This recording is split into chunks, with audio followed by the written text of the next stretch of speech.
Atos dos Apóstolos, capítulo 12. Antes de entrarmos no capítulo 12, quero observar com você a narrativa do capítulo 11.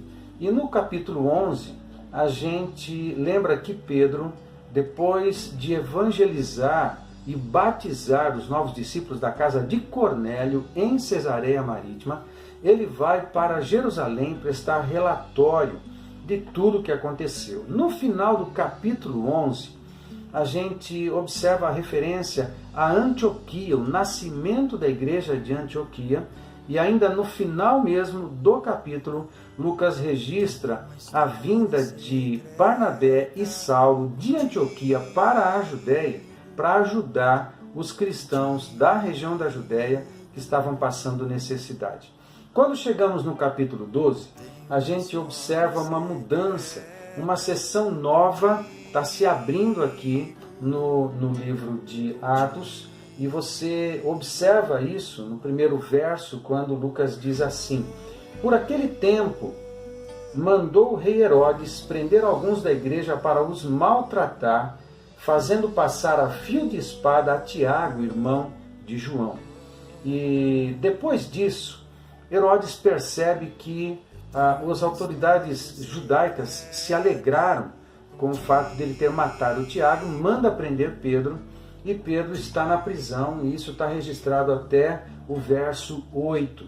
16 soldados são destacados para prender e resguardar Pedro na prisão.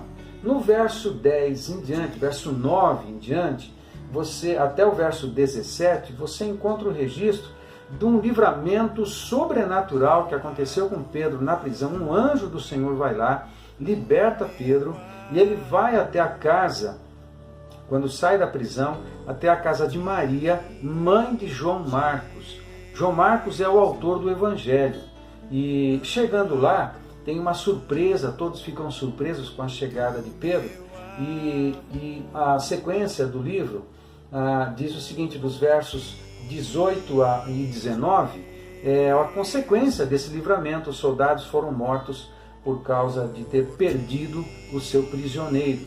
No verso 20 a 23, Lucas registra a ida de Herodes até Cesareia, e lá em Cesareia ele morre. Muito interessante a morte de Herodes ali, você vai notar quando ler esse importante capítulo de Atos.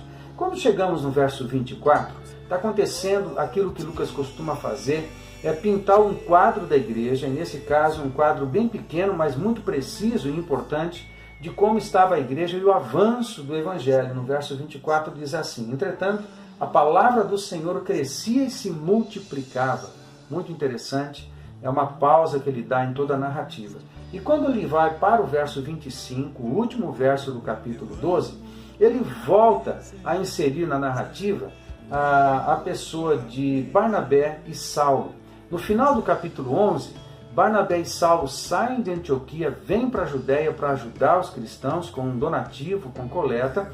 E no final do capítulo 12, Lucas registra o retorno de Barnabé e Saulo, agora para Antioquia, só que João Marcos está com eles. E João Marcos vai para Antioquia e ajuda esses dois homens de Deus no trabalho, no pastoreio ali da igreja de Antioquia.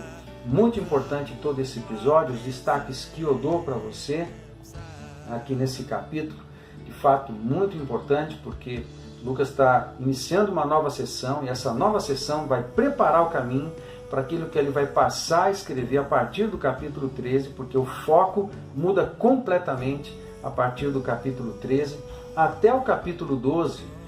Lucas está registrando o Evangelho sendo pregado desde Jerusalém, Judéia, Samaria, e a partir do capítulo 13 você vai notar de fato o avanço para os confins da terra. Muito importante você notar isso, e como Lucas vai preparando toda a caminhada até chegar lá.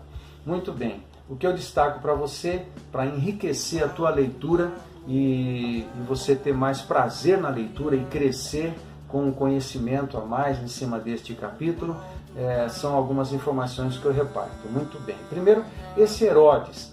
Herodes, do primeiro versículo aqui do capítulo, não confunda com o Herodes o Grande, que foi o Herodes do nascimento de Jesus. Também não foi o Herodes que matou João Batista. Aquele que matou João Batista era o Herodes Antipas. Este Herodes era o Herodes Agripa I. Nessa época ele era governador de toda a região da Judéia, Samaria, Galileia, e este Herodes foi sucessor de Pôncio Pilatos no governo de toda a Judéia. Muito bem, este Tiago que morreu é Tiago, irmão de João, e a menção de Tiago lá na frente é interessante, porque o Tiago que é mencionado mais à frente é o Tiago, irmão de Jesus, que tornou-se um grande líder da igreja de Jerusalém. Muito bem, este Tiago, irmão de João, eu lembro de um episódio em Marcos capítulo 10, quando estes dois, Tiago e João, procuram Jesus junto com a mãe de Tiago e João e pedem para Jesus permitir que no seu reino estes dois sentassem, um à direita e outro à esquerda de Jesus. E Jesus percebe, eles não sabiam o que estavam pedindo, e diz assim para eles: olhem, vocês não sabem o que estão pedindo. Por acaso vocês têm condições de beber o cálice que eu estou para beber e serem batizados no batismo que eu estou para ser batizado? E eles, sem entender, responderam sim. E Jesus responde para ele de uma forma muito interessante. E diz assim: ok, vocês tomarão o cálice que eu estou tomando e serão batizados no batismo que eu estou sendo batizado. E Jesus estava se referindo a martírio e morte.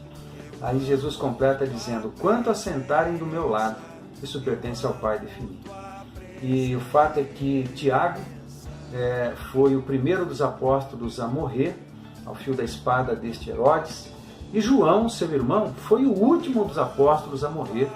João morreu no final do primeiro século, com histórias interessantíssimas a respeito dele. Foi lançado numa chapa ardendo e não para ser fritado vivo, e não aconteceu nada. Foi lançado em óleo fervente e não aconteceu nada. Por fim foi exilado na ilha de Patmos e lá recebeu a revelação do Senhor Jesus do céu e escreveu o livro de Apocalipse. E isso é curioso. Mais para frente eu observo com você também algo interessante, que é a figura de Barnabé e Saulo no final deste capítulo, Lucas preparando todo o cenário para o envio deles, o início da grande viagem missionária, a primeira grande viagem missionária do apóstolo Paulo. Na época que acontece, primeiro é Barnabé e Saulo, porque no início da primeira viagem missionária, a ênfase está sobre Barnabé. A partir da segunda, não mais. Então a ênfase vai para Paulo, e Paulo tem o foco de Lucas até o final do livro de Atos. Então isso é muito interessante.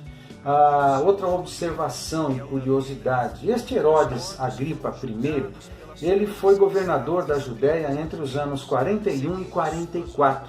Lembra que no capítulo 11, o nascimento da igreja de Antioquia se deu provavelmente no ano 42. Então, quando Lucas diz, por aquele tempo, ou seja, entre o ano 41 e o ano 44, aconteceu isso de Tiago morrer e Pedro ser preso e terem essas informações aqui, todas registradas nesse tempo em que Herodes era governador da Judéia. Então, o registro da morte no final do capítulo 12 se dá no ano de 44, ou seja, Lucas está escrevendo o livro de Atos provavelmente dentro da década do ano 60 depois de Cristo, está se referindo à morte deste Herodes, que aconteceu no ano 44. Muito bem. Chama a sua atenção, para finalizar, para o fato da oração.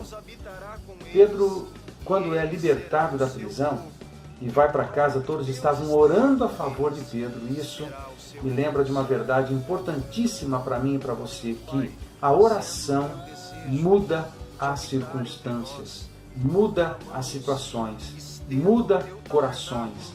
A oração pode mudar as coisas. E isso me abençoa a fé, e eu quero que abençoe a tua também, e que a gente possa crer no poder da oração, no poder que tem de transformação. Tem um Filho de Deus passar tempo na sua presença. Certamente a oração move o braço poderoso do Senhor, e transformações e mudanças podem acontecer pela oração, quando um filho está diante do Pai, colocando ali seu coração, sua vida, mas também suas intercessões e seus rogos. Muita coisa pode acontecer quando alguém para orar. Que eu e você possamos gastar mais tempo orando. Certamente isso vai promover grandes mudanças e grandes transformações. Faça uma boa leitura do capítulo 12 de Atos. Muito mais palavra, muito mais fé e ação, muito mais atos de amor. Deus te abençoe. Tua presença.